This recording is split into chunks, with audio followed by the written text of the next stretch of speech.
give it a few minutes for people to join. If you're in Twist, if you're in, any of the groups, feel free to share. Let people know I'm here. I'm answering your questions. Hopefully you guys can hear me. I got a new mic. It might be a little echoey. Can you hear me okay?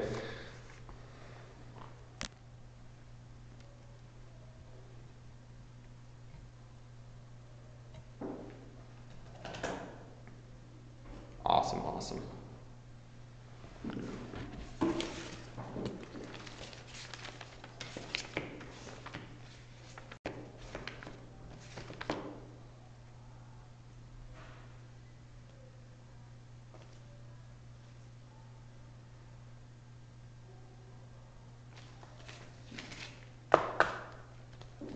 You're deaf. A, B, C, D, whatever D is, E. It's the best I know.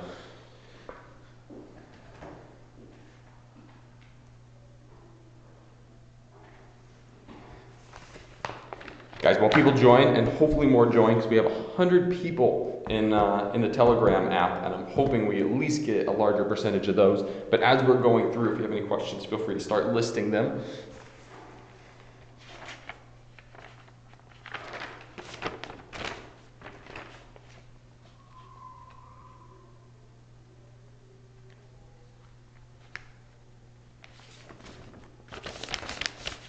And just so you guys know too, this will be recorded.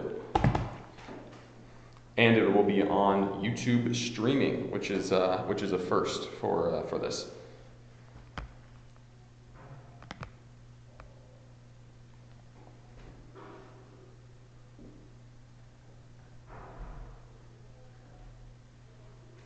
And one of the topics I wanted to cover today is what kind of products you should look for. And we'll cover that too. But as we go through, I guess I'll just answer some questions since we're still waiting for more people to join. But can I get pictures off Google for my site? Yeah, you can. Just be careful if they are copyrighted, like if they're copyrighted pictures or something like that. You want to be careful, especially if they belong to somebody. I don't really have a good way for you to tell whether or not they are. Usually if it's a brand name or something, you can tell. It is a riskier move, but you definitely could. What I would more encourage is, yes, like mentioned, look at sites that have stock photos. There are actually, there's a few sites out there. If you're in my Telegram app or chat, there were actually just some that were shared on there. So there are free sites on there that you can get and get a lot of stock photos. And then in order to make pretty good ads, again, there's a million things out there like Photoshop and all that, but I would also encourage Canva, canva.com, great resource for making that kind of stuff.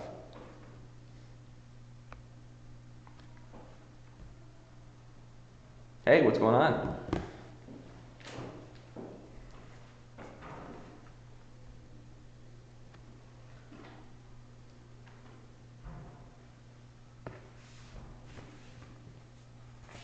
If you're in the Telegram chat, I'm not sure how many places I posted this. I know I posted it in my group. I'm not sure if I posted it in the regular one. If I did, please put it in there.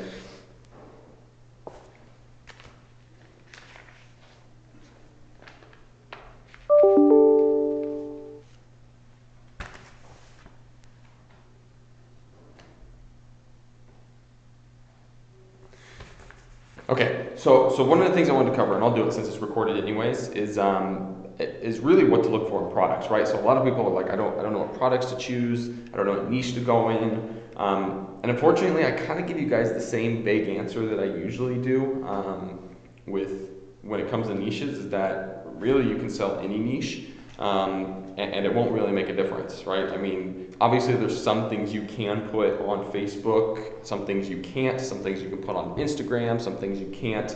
But I just mean in general, as far as sales go, you can sell any niche. It's just about finding the right target and the right audience, and some are better than others. So rather than what niche should you be looking for, I would say the better question is what product should you be looking for? So for example, and a couple different ways to find products, and I'm sure you guys have seen it, right? You can go to AliExpress, you can go to Amazon, you can go to Alibaba, you can just Google, you can go to Google Trends, you can go to Google Insights, you can look at popular AdWords, right? There's a ton of ways to look for different products out there. Facebook ads, right? If you see a Facebook ad that's doing great, see those are things that typically do well. Really, they're kind of broken up into different categories, though, assuming we're not talking about software and whatnot. So the first one that you'd be looking for is value products, right? So those are usually the little bit less expensive products that you would be looking at. So one of those would be like jewelry, for example. Jewelry is huge. Jewelry has been huge, and jewelry will continue to be huge, right? Whether or not you see whether or not you look at that and you're like, oh, that's a stupid necklace, I would never buy that. I'm glad you would never buy it. Good for you, maybe not. But there are people that will buy it, which is why it's posted. And if you look, like say you're taking and you're drop shipping from AliExpress, if you look at the reviews and you're looking at a couple of different vendors, given one vendor might not have a lot of reviews, you're going to see that people buy it. A lot of people probably buy it. There's some vendors with tens of thousands of orders with necklaces that say, I love my dog on it. So there are buyers and people that want it out there in the world. And so, jewelry is a really great one. I really like that one because it's usually very niche supported, or you can put it on a general store. It's very inexpensive, which means it's less cheap for you to buy, and usually you can get away with different amounts. Good amount for jewelry is usually like a free plus shipping. You can do $9.95, you can do $19.95. Being careful when you step it up from there. What up? And then like a generic of like a name brand items, right? So obviously you can't sell GoPro because that is specific and that's copyrighted and trademarked and all that stuff. But you can sell other related items that are comparison.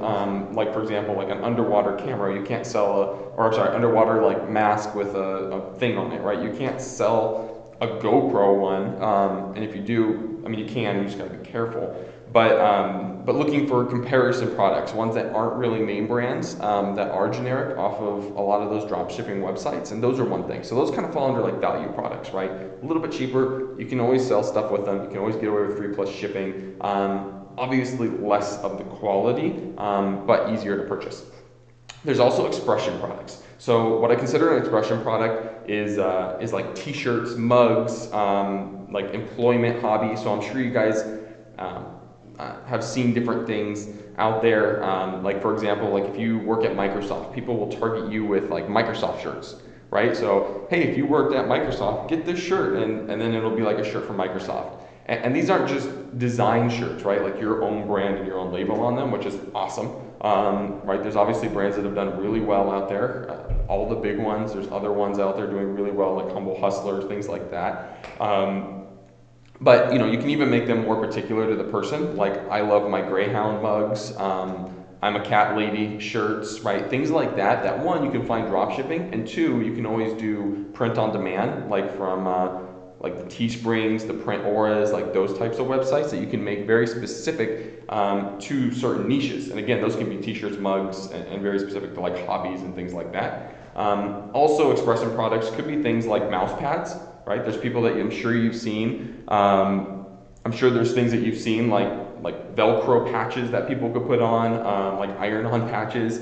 I've sold things like keychains. I've sold mouse pads, like I just mentioned. Things that are particular, right? Like if you have a Greyhound store, which is a dog, not the bus, for those of you in the US. But I've sold like mouse pads with Greyhounds on them, and things like that. So those are expression products, right? Things that fuel to people's passions. But usually they could be a little bit more expensive. And then there's use products. Use products could be things that are accommodated by everyday tasks. So things that you would really use. The items you have to target and be a little bit careful though in who you're targeting and audiences that would use them. Use products could be anything like certain types of phone accessories, different types of microphones. I know I'm using electronics a lot because I use a lot of electronics, so it's hard for me to say. But certain things that basically make your life easier, right? And a good idea to get stuff like that is actually to check out like thisiswhyimbroke.com. They have a lot of really weird stuff on there, but cool stuff. And sometimes they have use products.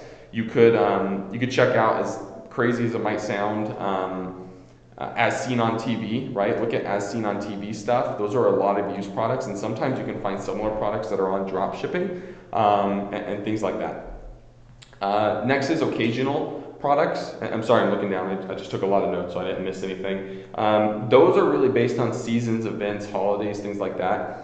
So unless you're planning on making a store and shutting it down, I would say don't keep your store active with only seasonal products. Obviously, if you have only a Christmas store or a Hanukkah store or something like that, and then it comes to after that season and it's New Year's and Valentine's Day, well, you're probably not going to sell much.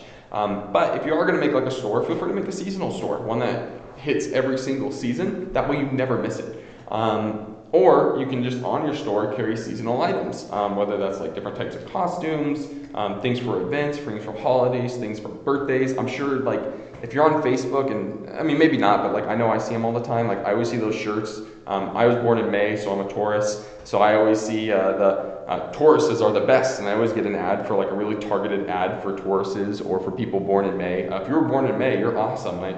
And all that kind of stuff, right? So those are more occasional products. The thing is, they should be of value to the person using them, and they really kind of fit in with the expression product thing, where it is very particular to them. But you can also use them for use products too. And then I think the last thing is desired, right? And that's another big category is desired. So what do people really want? And that could even fit in with the trends, right? Like, again, the typical answer is like a fidget spinner, right?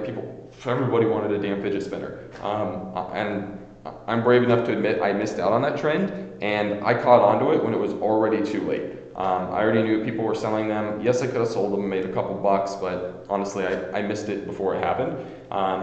But that happens. And those are the desired products, the things that come out that everyone's like, holy crap, I really want this. So as you're kind of going through things, really define when you're looking at your niche or you're looking at your store, the different types of products you're going to have, the different types of categories you want to have on your store.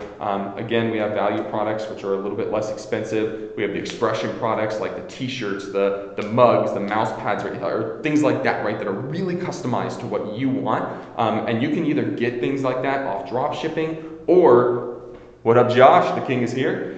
Or you could even customize them yourself, right? There's tons of customization sites out there. There's tons of t-shirt sites. Everyone has their own opinion on their own t-shirt site that they use. The one I love is Print Aura.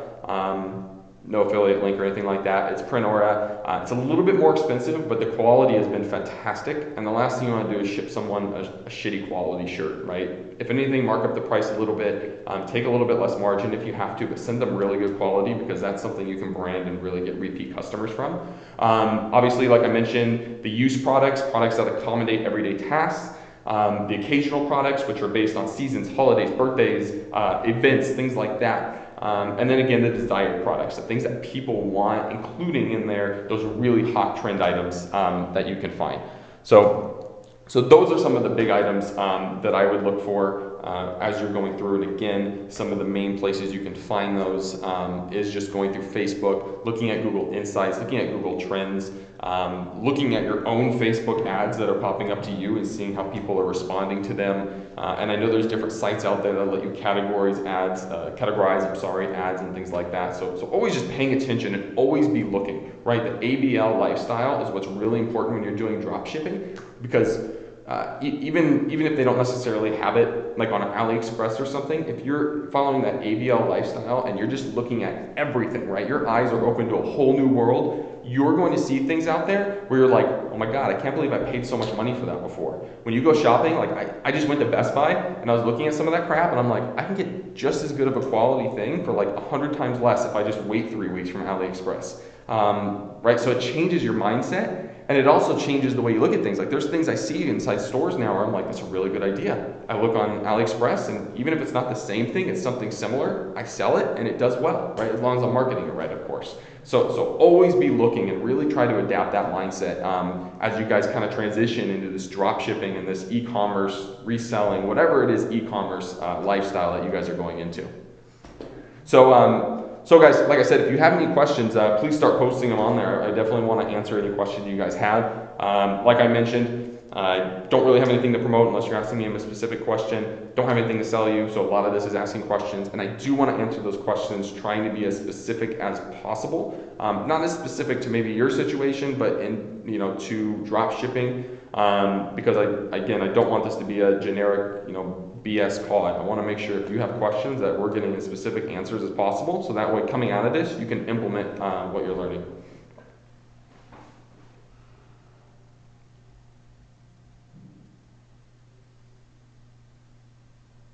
Fueling your drive home from work, hell yeah.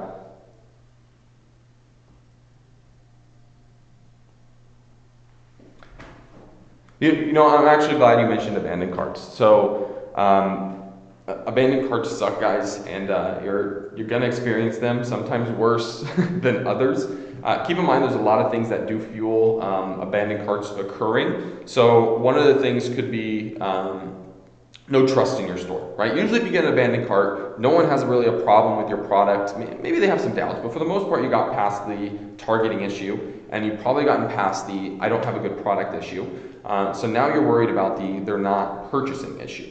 And when you get to that not purchasing issue, it really does kind of boil down to ensuring that, one, people have trust in your store. So downloading like the free trust apps, putting some of those different plugins and stuff on there to make your store look and prove to them, because it is, especially if you're going through Shopify, very legitimate and very safe.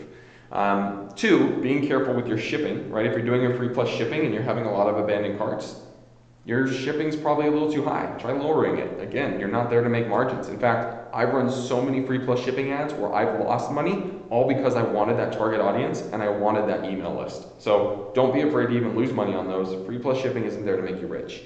And if you're selling things that are just regular priced items, you might also, if you're not doing a free shipping, you might also be running into an issue where maybe you shouldn't be charging shipping. Maybe you should do the price of your item and do shipping free. And if you're really worried about the margins for shipping, include that somehow into the price of your item. Maybe lower it a little bit, but do that, include that into the price of your item, and then make shipping free. So that way you still get the shipping from it. And other than that, it also could be that your cart is too complicated. There are different apps out there that will take you straight to your cart afterwards. Maybe you have too many different pop-up things. Like I went to somebody's store the other day, and when I was looking at it, and it was cool, don't get me wrong, the store is really good, but there was like a spinning wheel that showed up, and then there was another pop-up, and then I accidentally scrolled to the side, and there was another pop-up, and then there was an upsell pop-up, and then when I got to the cart, it said, "Are you sure?" And there was a cross sale, and I was like, "What the hell is this?" Right? And I can only imagine what that thing would look like on mobile. It was a disaster. And I get why we do it, but we don't need all that crap, right? You can have a clean store with none of that, and you'll be just fine. So being very careful not to overdo it.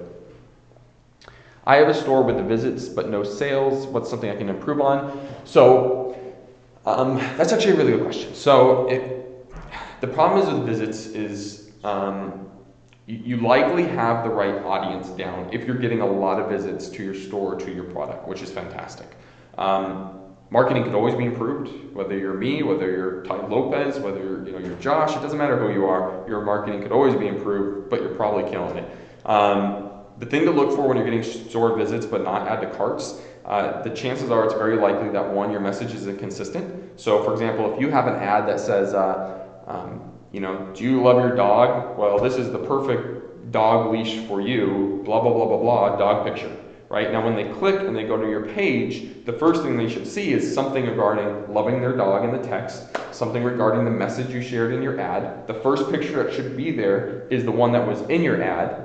And then from there, giving them a really good reason to buy, right? You can't just list, and this is another issue I see, is people just list the specs from AliExpress or Alibaba or whatever drop shipping site they're using, Amazon if you're doing FBA and you're kind of moving that over to Shopify. And people just leave that there, right? You got to be very specific, and you got to create that desire, something that gets people pumped, right? I mean, some of you have been on this call. You guys, a lot of you guys came from different programs. A lot of you guys have probably purchased courses and other programs, whether they were great or they were bullshit, right? I'm sure at some point in your life you saw something and you're like, I have to have that. I have to buy it, right? Whether it was a commercial, whether it was an advertisement on Facebook, a video, right? I'm sure you've seen that, and that's what you have to do on that page. Even if it's not a video, it's just text. It's got to be something that makes somebody go, oh my God, I really want this, or I have to have this. Get them saying yes, right? Do you love your dog? Yes, I love my dog, right? Purchase it. And you know, changing, and then of course testing the different button colors and things like that with the Buy It Now or the Add to Cart button. So playing with that. So again, if you're having issues where you have views but not add to carts, you likely have targeting good. Again, could always be improved, but it's probably something else with your store, including price, including consistency with the ad copy or photos, including testing the like add to cart or purchase button or something like that. Let's see. Is baby or travel products a niche or more of a category? So I would actually call those a category.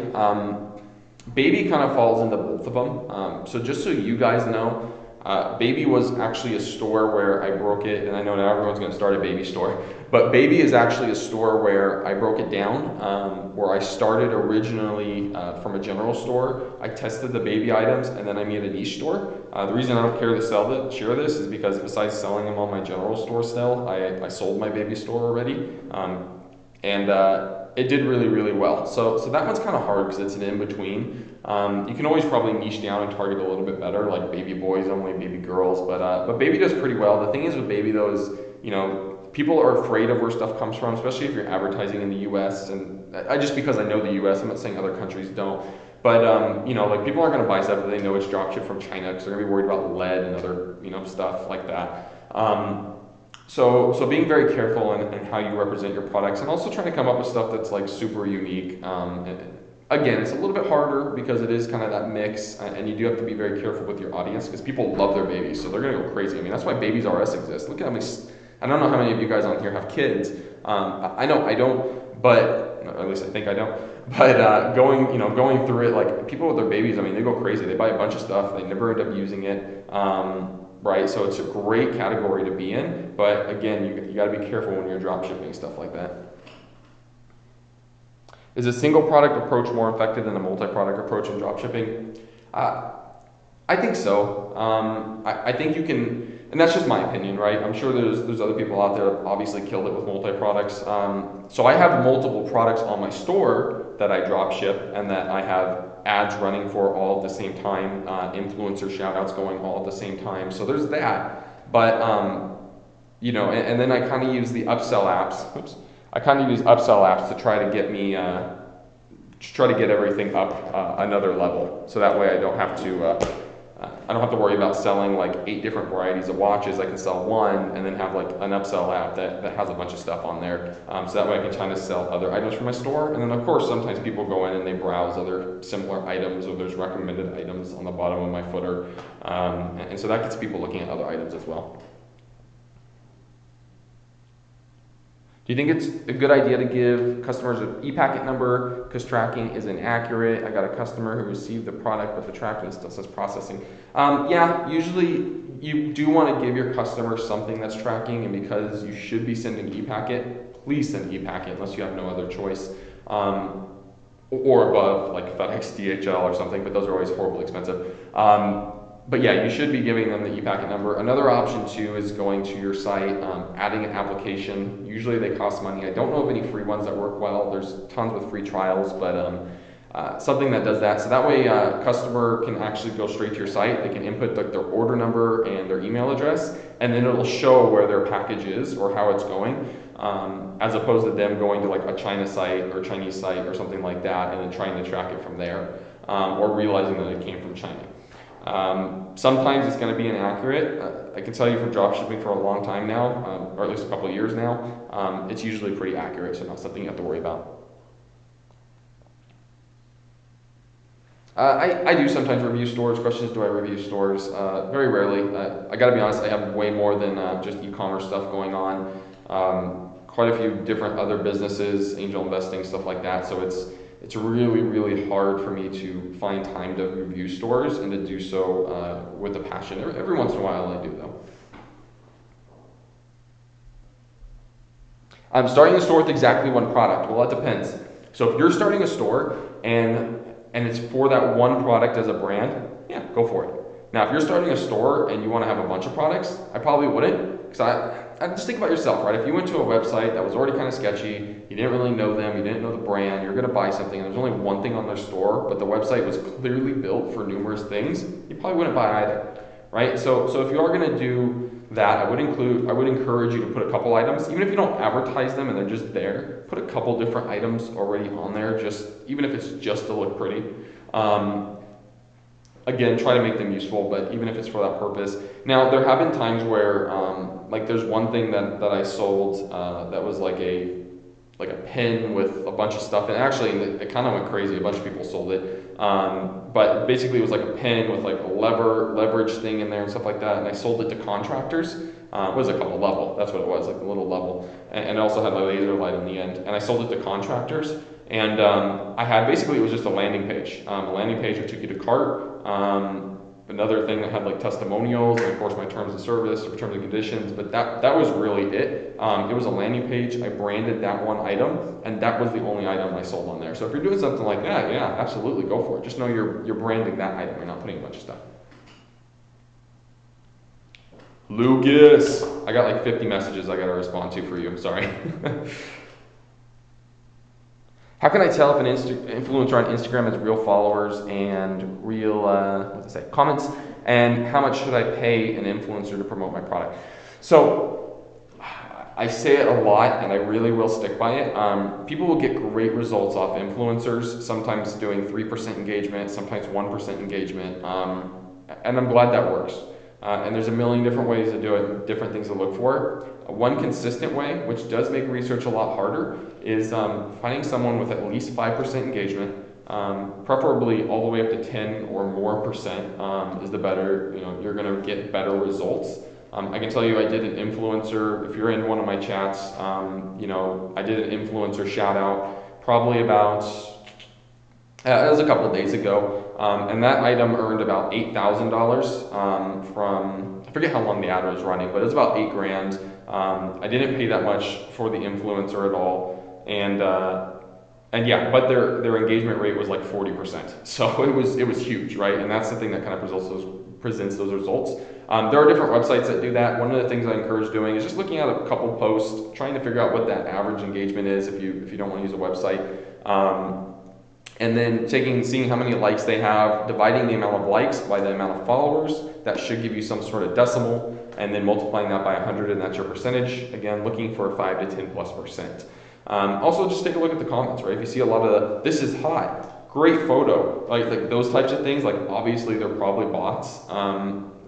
Probably means they don't have a ton of engagement, but for those of you that know Josh, for example, one of the other guys, if you look at like Josh's photos, right, they're all very, very specific and detailed and things like that, and everyone's talking directly to him, right? If you look at like Kim Kardashian, right, a lot of people are talking directly to her, tagging her in it, like that's some really damn good engagement.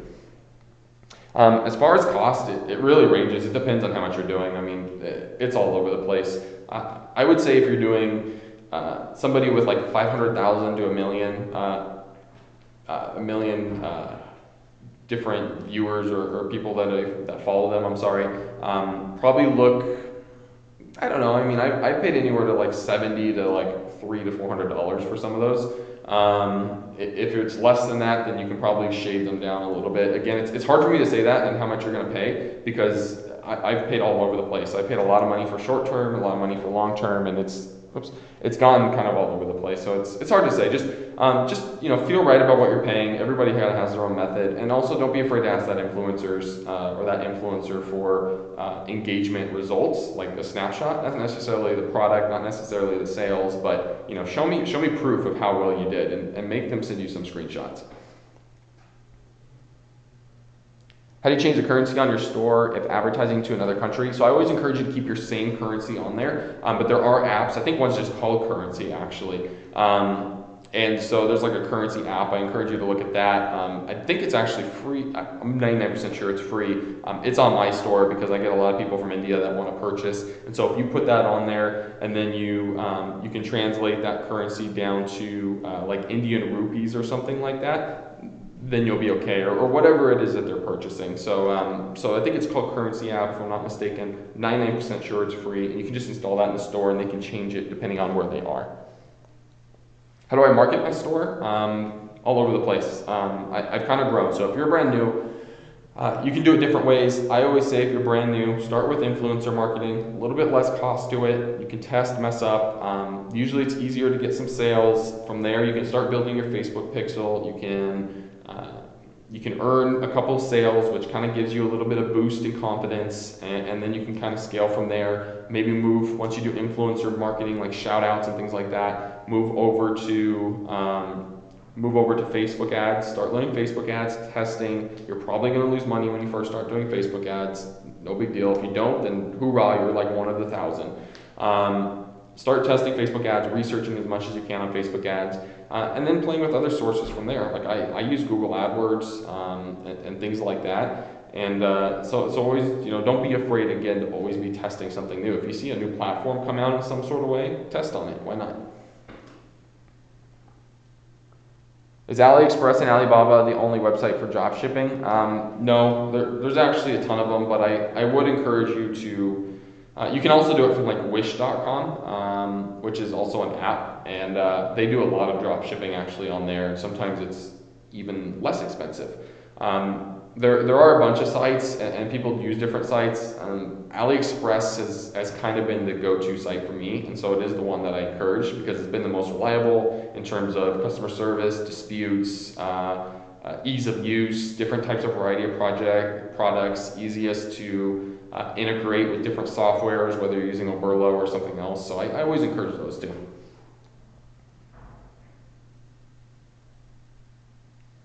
How much money do you make before you have to start with taxes? I encourage you to talk to a tax professional.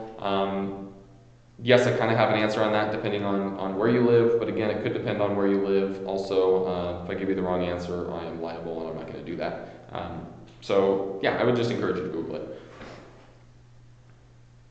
Is AliExpress the only suggested dropshipping site? Boom, already talked about that one. Travel products category? No, I don't think travel products. I think travel products are a category. Yes, you can kind of sell them, but it's going to be a very hard market to target. Oh yeah, of course. No, I don't do shout outs every day.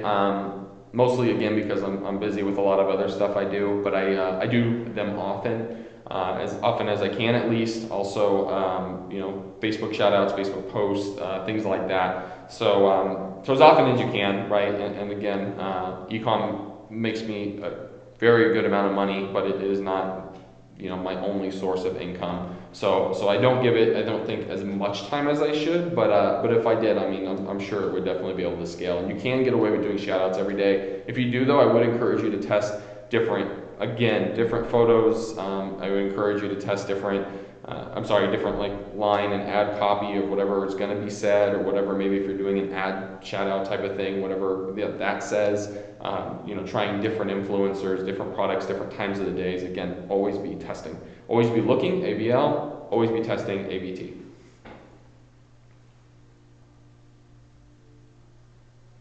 Oh, Casey Stanfield, what's going on, my man? How do you research your influencers? So I do it really the manual way. I look by searching certain topics. I look by searching different hashtags, and it takes a very long time, but as you guys have seen, if you're in any of my chat groups, I get some really damn good results from it. I don't try to take the lazy way out of things. Not to say there's not more efficient ways, there definitely is. Like, for example, again, there's apps versus me just going through and manually calculating engagement. But yeah, I really do just manually go through those things. I try to find less of the time. So if it's a brand or some sort of technology, usually I will go to an influencer as a person. If it is a product, then usually I'll use an influencer as a page. But I am very diligent. I never break my 5 to 10+% engagement rule, ever. The only times I have is before I knew about it and I messed up and I lost money. I go through and I look for good content. I contact them. I always ask them for results, even if that means I'm responding to a bunch of messages. My vetting process for somebody using or presenting my contact or my information isn't them trying to, or me trying to prove to them that I'm worthy. It's them trying to prove to me that they're worthy to show my stuff. So again, working out deals with them, definitely making sure that their page is relevant to what I want to do, and if I can't get in contact with them, as I mentioned, at different times as well during live events, being sure that I do try different ways, commenting on their posts, saying, hey, check your DM, I want to do business with you, and then maybe tagging them so they know it's not some generic bot, messaging them if it goes unread, maybe emailing them or going to their link if they have it, right? Do whatever you can to make sure you get a hold of that person. You just messaging them and going, oh, they never responded. That's the lazy way out. Don't be lazy. You can't be lazy with drop shipping. You just can't. You can once you start making money and it's passive, go for it. You do whatever the hell you want. But at first you can't. You got to do everything you can to make sure that person sees what you're trying to show them.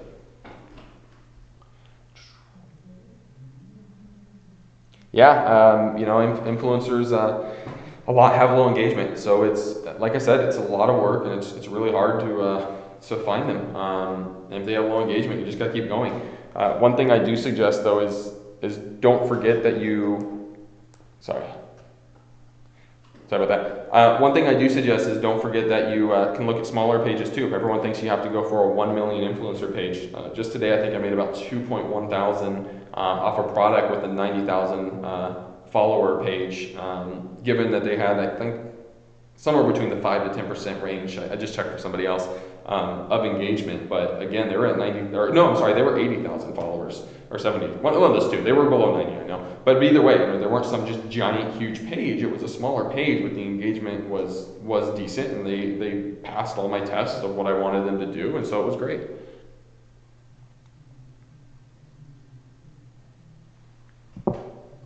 Let's see. Hell yeah, you should watch it again. Are you supposed to charge taxes on your store? Again, that's one of those double check with state law things. I don't want to push you the wrong way. I'm in California, so I have to charge taxes to anyone that lives in California. So I do, because that's not something I want to have to deal with, is getting audited. I have luckily never been audited, but my tax guy used to be a federal auditor, and trust me, he says it really sucks. So not something you want to have happen. Better safe than sorry in a lot of cases.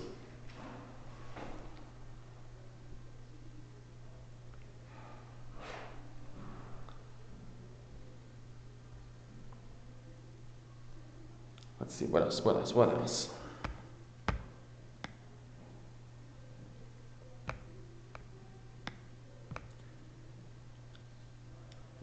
On YouTube, do I do other stuff? Yes, I do. Again, I do angel investing and stuff like that, which is where I spend a lot of my other money, and just really try to diversify myself as much as possible. I don't want to be stuck to one business. I do want to be out there. I want to be trying numerous things, and again, I want to follow that always be testing rule. How much did I have when I started? I don't think that's the right question to answer or ask. I had a lot because I just sold another business. How much did I spend to start? I spent $700. Have there been people that have started with $0 or $100? Yeah. 200? Yeah. Have there been people that have started and lost thousands? Yep. But I encourage you to start anywhere between 500 to 700. One, it makes you a little bit less stressed out if you have that money put aside, so that way you can do different things, you can test. And also, like, if things go wrong in your testing, it's not like you spent your only $100 on like an influencer or something like that, right? So if something goes wrong, it kind of gives you a little bit of leverage to try to fix, whatever the issue is. Let's see. Do you have experience on Instagram ads? I do. So I've had one product do well with Instagram ads, and I think it was targeted very well, and it was a product with a lot of virility, or basically ability to go viral. I have not had actually a lot of luck with Instagram ads, and I think a lot of it does come down to the product and the audience. I found my Instagram ads to be a little bit more in cost, There are some people in different groups and whatnot that I've encountered that have done just freaking killed it with Instagram ads. Personally, I don't use them, and I'm always looking for better ways. I'm taking courses all the time, trying to learn more about manual bidding and Instagram influencers. Like I said, if there's a course out there, I've very likely taken it. So there are definitely different options out there. I just don't have a lot of success with Instagram ads, and even when I did, I always found that there was more success to be had from using influencers, influencer postings, influencer shout-outs, the swipe ups, as well as through Facebook advertising and scaling. Thank you for all the input. It's what I do. The Instagram shout out that made me 8K was $80. I got a very good discount because that person, it was one of those, I know a guy that knows a guy, and it was a person, it wasn't an actual brand, and they did the shout out for me. I was very lucky in that person. For future shout outs, which we will be doing though, I will be giving them 30% of all sales, in addition to, I think it was like $150 I think we agreed on for future ones, but figuring they brought in about 8K, again, that was on an item that was like 90 to 95% profit. It was kind of worth it. Do I Instagram story ads? I actually haven't used those very much, so I'm going to look into those a little bit more. It's definitely on my list, but I cannot claim to be a professional or know a lot about those, just because I haven't really had to use them. Most I've used, again, is the influencers doing like a shout out or something like that on their story, and then using like the swipe up link. Do you prefer Facebook ads or Instagram shout outs? I prefer both. So I am able to scale massively with Facebook ads. I mean, huge. Right, so I've done some incredible numbers with those. I love the fact that once an ad copy starts to die, I can literally just use the exact same stuff and do a lookalike audience. I love the fact that Instagram shoutouts through purchases let me use lookalike audiences, and I can do on Facebook. So Facebook has definitely been the biggest winner as far as my money goes, but anytime I want to test a product, make some quick money, and not wait for like my pixel to mature and all those things, usually I'll use shout outs. That's not to say that one's better than the other. Again, there's people I know personally that have just made, I mean, they've killed it. They've made hundreds of thousands of dollars so far, and that's because they used Instagram shout outs, and really all they used was Instagram shout outs. So both do really well, but again, I always encourage Instagram shout outs and then kind of get into Facebook. I did answer the Instagram story ads. I don't have a lot of experience with those. So I don't want to tell you whether or not to use them. I literally just haven't tried them or used them, so I don't want to say one thing.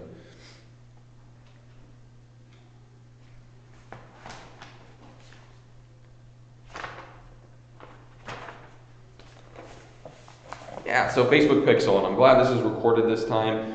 Facebook Pixel is basically like the little line of code or algorithm that learns as it goes to make sure that you're able to make the best purchase for the least amount of money to the most targeted audience as possible. So basically a Facebook Pixel is something you attach to Facebook as well as your store.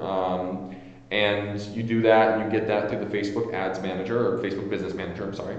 And basically, as you're going on, it learns. It's a little bit harder for general stores because you are basically confusing it with different types of audiences. So it does take a little bit longer to figure out what you're doing versus niche stores. But say for example, I have a camping store. The more I utilize that camping store and have different ads, the better Facebook's going to learn. He's trying to target people that like camping. He's trying to target people that like camping, and so it does a pretty good job at continuing to make sure it's bringing me people that likes camping, and it also determines your objective. If I'm trying to make sales, it'll realize, hey, as it goes on, I want to target this person because usually this person buys, and so it sends them to me, right? Because the more money I make off Facebook ads, it's not just a big scheme to make Facebook rich. I mean, it is, but they're smart about it. They're not stupid. They're not trying to just steal your money. The Facebook Pixel allows Facebook to do its best to make you as much money, so that way you'll keep spending money on Facebook and making them a lot of money.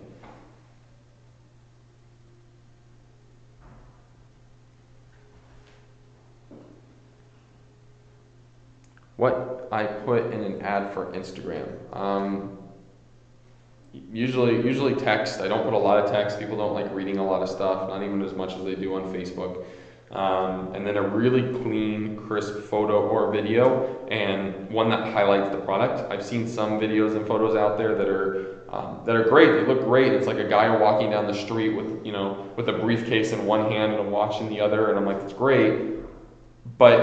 And then like it says, oh, come to my store or whatever. It says, here's the store, swipe up. Or click on the link, and that's fantastic. But the problem is, I'm like, what the hell is your store? Is it like a businessman store? What is it? You go to it, and it turns out it's a watch store, but the watch was like a little watch on his arm, right? Well, there's other ones I've seen that are like just clean photos of an arm with a watch using a mock-up, or just the watch itself that looks beautiful, right? And I know if I click on that, I'm going to a watch store. So being very careful to make sure your item is the thing highlighted, and that whatever you want emphasized in that ad copy, that's what's being shared on the text.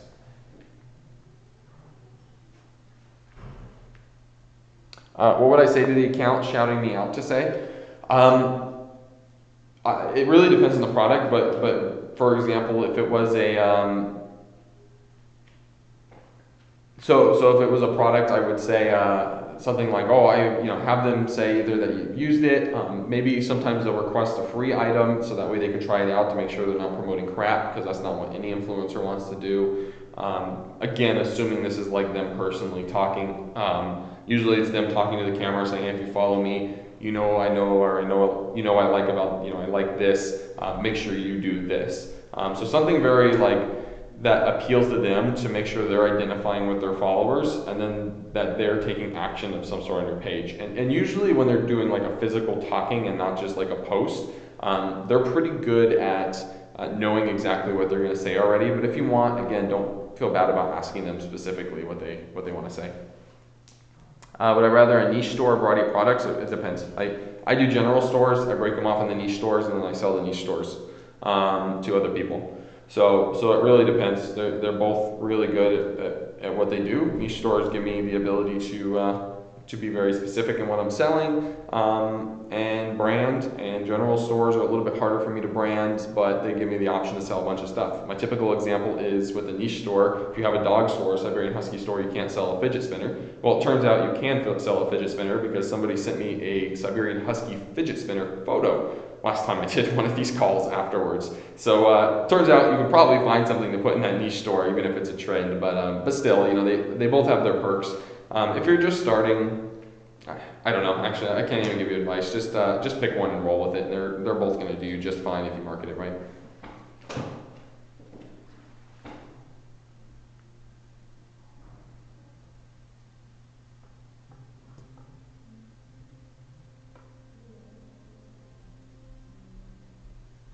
Perfect. All right, guys. Anything else?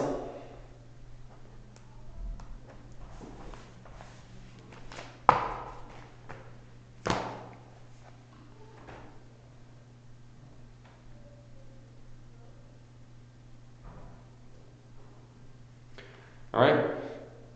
Do people care that it takes 2 to 4 weeks? No, but usually I say 2 to 3 weeks. People care when you put it takes like 14 to 28 days or 21 to 28 days because that number's big and nobody likes big numbers. Which is why when people sell courses, you'll notice they usually sell them for $97 or $997 versus $999, or something ends with 99.95. So just like that, same thing that goes with shipping. By the way, if any of you have ever wondered where the hell does this person get this random $37 number or $97 number, that's where they get it from, marketing. But yeah, same thing. If you put it takes 2 to 3 weeks, it's good. I do encourage you though to be very careful. Always put it on your facts or your like terms and conditions page. Always put it on the actual cart page because you want to make sure you're giving people as much notice to it as possible, if you can, if your theme allows it or you know how to code that in. And also make sure you put it on your actual product page. So that way they're very aware of what the timeline is.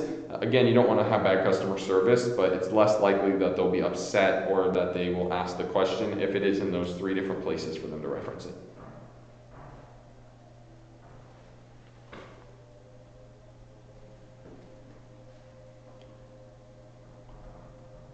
All right. Well, very cool. Well, now that we got the Telegram group going, guys, I'm going to do these a little bit more often to try to answer as many questions as I can, because I want everyone, especially if you're on my team, which means you're in my group, I want to make sure you kill it. You know, if you're in my group and you're not killing it, it either means one, you're not doing what you should be doing to follow the process, or two, that I'm failing in some sort of way. So if you're in my Telegram group, if you're not, please go to my Instagram profile, jump on there, and on the link you can click that, you can join. It's free. I don't sell you anything in it. I don't try to throw affiliate programs out there. If you ask for something, I'll put it on like documents and stuff I have, which sometimes do have affiliates, but I always let you know you don't have to click on those links, and I let you know ahead of time there's an affiliate link on there. My goal is for that group is for everyone to do well, and it's for everyone just to freaking crush it. So if you're interested in something like that, please go to my Instagram. If you're on YouTube right now, @JetSetConrad is my YouTube, my Instagram profile. You should see me there in a black and white photo. Go ahead and connect with me, follow me, click on that link, so that way we can answer as many questions as possible. I want to do these as much or as often as possible again, because I want you guys to freaking kill it. I want you guys to ask me questions, and I want you guys to ask me specific questions. I don't want to be one of those other guys that's out there that just says, oh, if you work hard, everything will come to you. I know that motivational mindset is important. I know that gets us through, to the step, from step A to step B, and gets us over those hard times. We've all been there. But at the end of the day, a bunch of motivation doesn't get you shit, right? You need very specific information that helps you succeed, and I want to be able to help you guys succeed, right?